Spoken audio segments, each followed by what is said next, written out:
Hello and welcome back to Depot Build Part 2. So on this part I'm hopefully going to go through and actually get to depot to the point where we've got the rails running through and we can actually run a train through. So the first project or the first piece that I want to do now is I've decided to put a slightly raised walkway through the bottom. So that is actually between the two running rails. I've also added some drain covers, so if there are any spillages, that will be pumped directly from there to the holding tank in at the other end of the depot. And these are scale model scenery, and there is catch pits.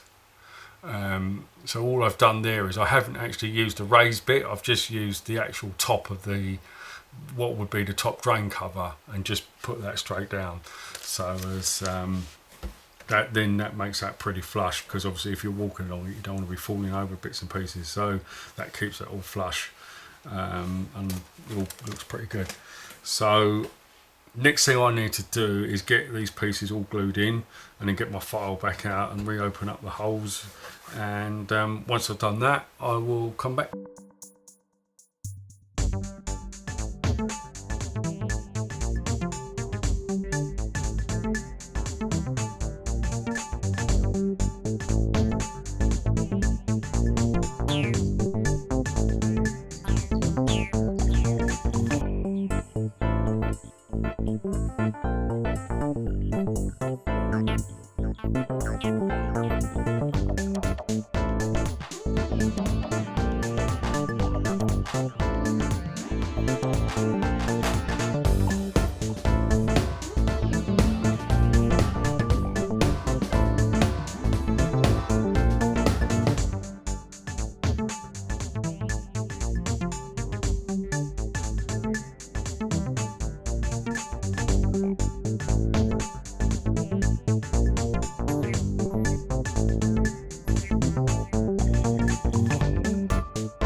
Okay, that's all the filing done now. I think that worked out easier to file that once that was stuck down, as opposed to sort of trying to file it and then fit it. So that worked quite well. So the next thing to do is just to prime it. For this I'm just going to use Halford's white enamel primer, nothing special. No real need to mask it too much because there's nothing really there to get covered in paint. I've just got a bit of cardboard that I'm going to cover the track up with as I go, and spray away. I'll have to let that dry, and then tomorrow hopefully be able to apply the concrete.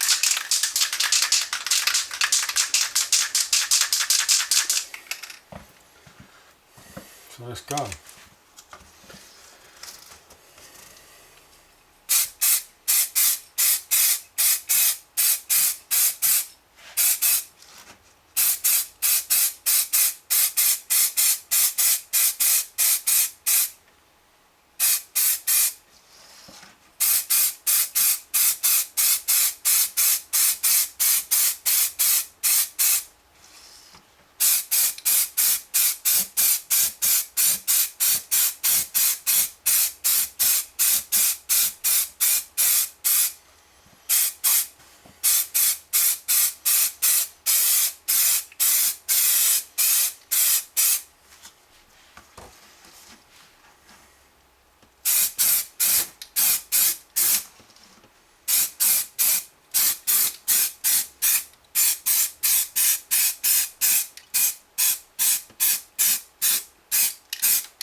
So when I was looking at it, I was thinking, how's my crew going to get up and down from the pit and onto the lower levels? So I need to get some sort of steps. So I had a quick look around and see what was available, and good old Scale Model Sceneries, as always, has come to the rescue. So I got from him the railway platform access steps, which is this.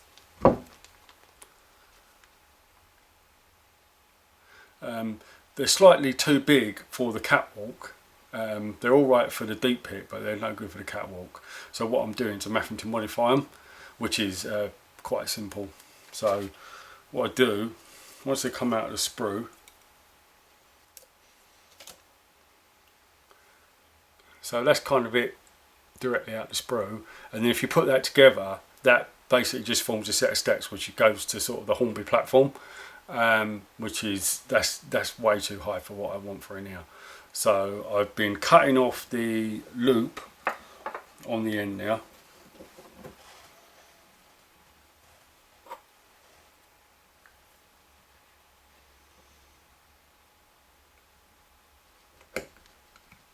Like so. Put that aside for reuse later, and then just popping this into my styrene cutter, and then just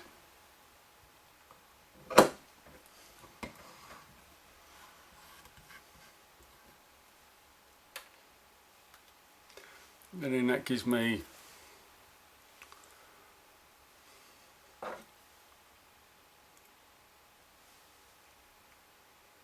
the correct size for what I need for the catwalk.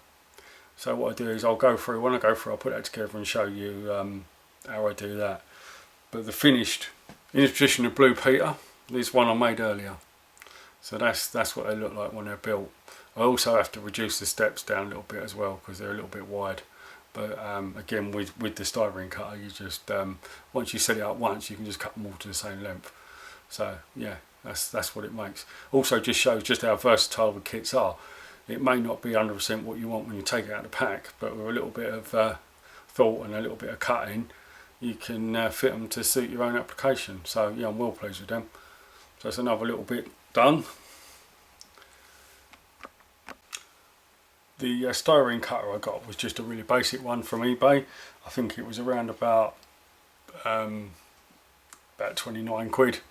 It's actually quite good, but you can sort of pay quite a lot more money for them. But I figured for the amount of use I was going to give it, this one would suffice, which it seems to be okay. So yeah, suits what I need. One thing I would say is that underneath here, I think it could do with another piece of support, because what I was finding when I was pushing down, it was flexing a little bit, but that will just be taken care of by a piece through here, and then that should stop that problem. But other than that, for what I wanted it for, it's pretty good. Okay, so my primer's now dry, so I'm ready to go ahead and do the concrete coat. So what I'm going to use for this is Vallejo Light Stone, which this one is 143, and this comes ready mixed for the airbrush. And I've also added a little bit of their concrete colour, which is 131. That to me looks a little bit too dark, but I don't know whether it is or isn't. So I'm going to give it a spray with that and see what I think when it comes out. So that's the next thing. So airbrush time, and spray away.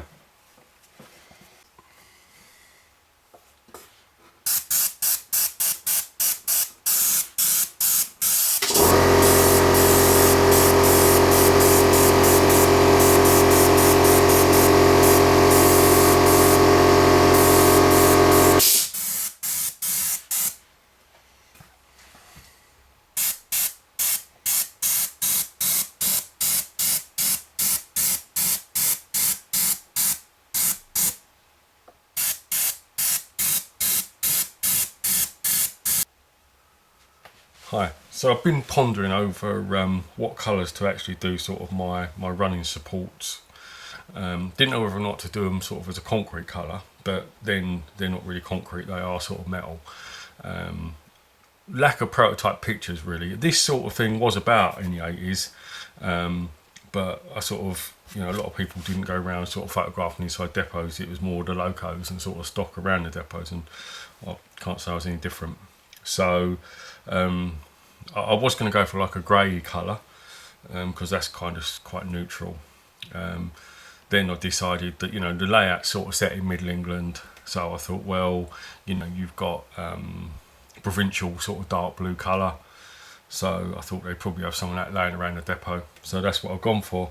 I didn't want it to be too overpowering, and I say most of it you won't actually see, but I wanted it to be a colour, I wanted it to sort of stand out, so yeah, I went for the dark blue, which I actually think is quite nice. I don't know whether or not to actually paint the walkway sort of in between there a different colour as well or not. I might do that a grey colour just to sort of make it stand out a little bit different, but I don't know. I'll wait and see when I got all the sides on and the steps in, etc, etc. I'll see what I think. I might just weather that up because that would have been dirty in now, so it'll end up sort of a grey colour anyway, because by the time I finish weathering. But yeah, so that's one side sort of finished. I'm not totally happy with painting them in position, but these ones here, what I'm going to do is I'm just going to solder them up, and then hopefully I can pull them out and spray them off the layout and then bring them back into this location, because it's just sort of like it's difficult to try and paint them, as I said, with them in situ. But there you go. So here we go. Mark up where I need to clean up the brass.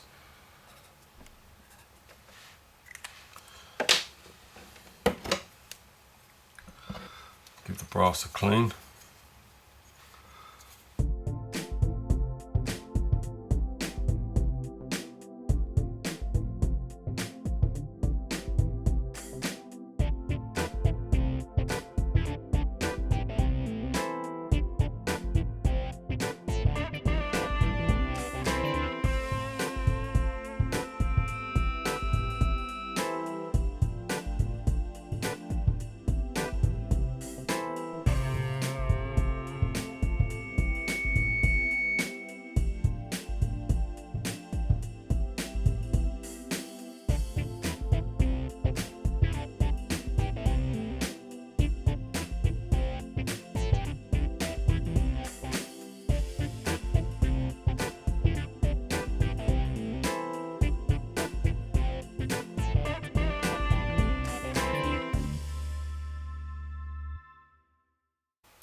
Just out of interest, the colour that I chose in the end was mainline blue dull precision paints. But as I said, I was just looking for a dark colour or a nondescript colour, so that's what I went for.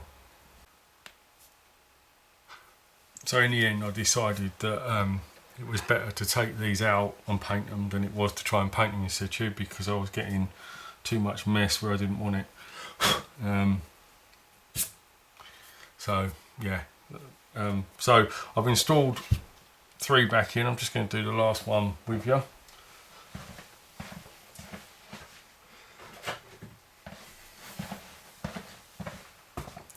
This one will probably be a nightmare.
Okay, so that's all four back in. Hopefully now I won't need to take them out again. So I'm not going to fit the catwalks just yet because I'm concerned that I'll probably knock one of the handles off, so I'm going to leave them. So the next thing to do now is to get the raised sections in, ready to put the pandrels in. So yeah, that's the next job.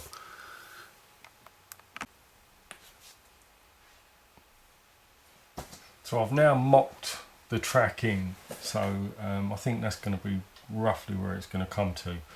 I just need to get my start and finish points over the concrete section, because obviously when I come to do it there'll be no sleepers there, so I need to make sure that the spacing of my of this is got to be exactly the centre of the rail. Obviously I know where that is running off the ends of these, but I don't know where it is at this end, so idea of this, and then I'll just mark it up and then I'll know roughly where to stick. So that's what this is doing. Another thing it's important to check is that I have my clearances from where the fueling points are going to be, because I didn't want the coaches or the locos getting to them and then striking them.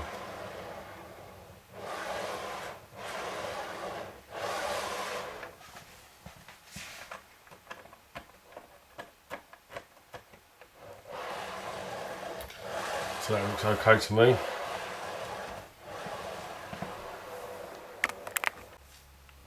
Okay, now I'm happy with the line up of the roads, etc., etc. I'm going to mark my ends off.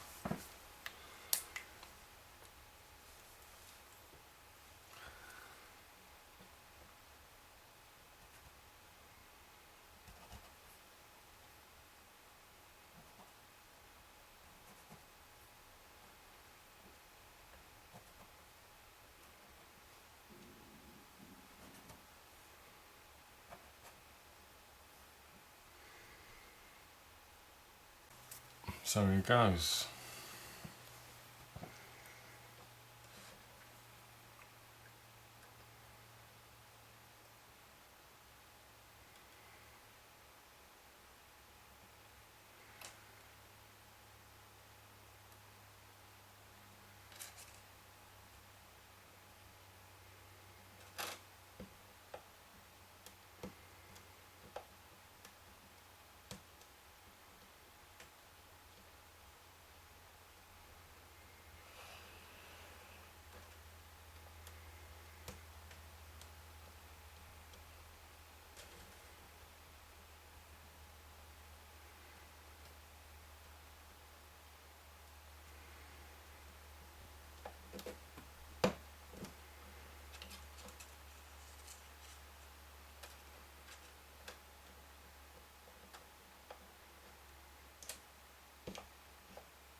I'm only going to stick it a bit at each end, and then when I come to actually lay the track or the rails, I can clarify it's in the same position. So what I don't want to do is actually fit it down and then realise that I'm just a little bit out.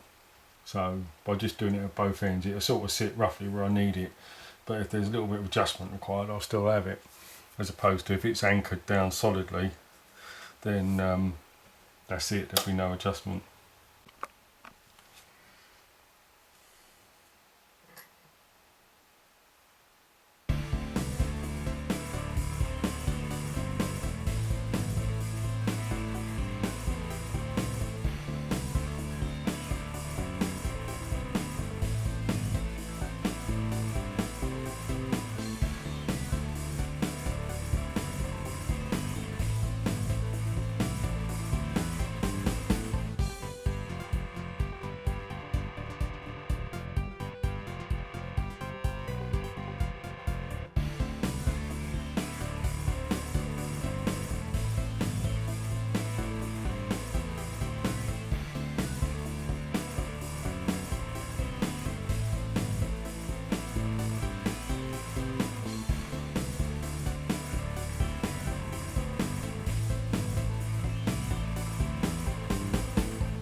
Okay, so managed to blag the very first trip into the depot. It's not complete yet, but this is the first test run into the depot. Driver said to me as well, he said if we fall in the pit, he said that's my problem, shouldn't be in the cab, but hopefully that won't happen. So we're about to start the loco up, and then we're going to drive into the pit, or hopefully not drive into the pit, but drive through the depot. So we'll see what happens.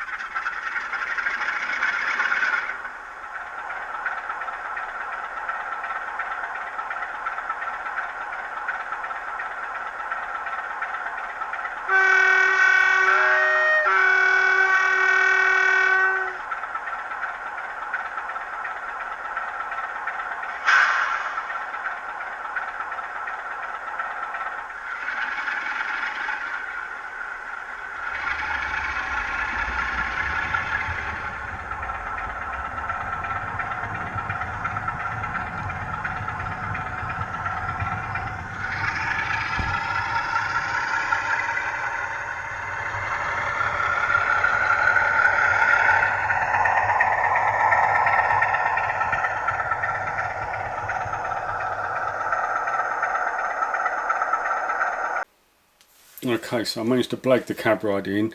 Now we're going to film the loco coming back out. They're quite happy with the testing. Loco didn't end up in the pit, thankfully. So they're going to bring it out, and I do believe that 47's off to work an engineer's train.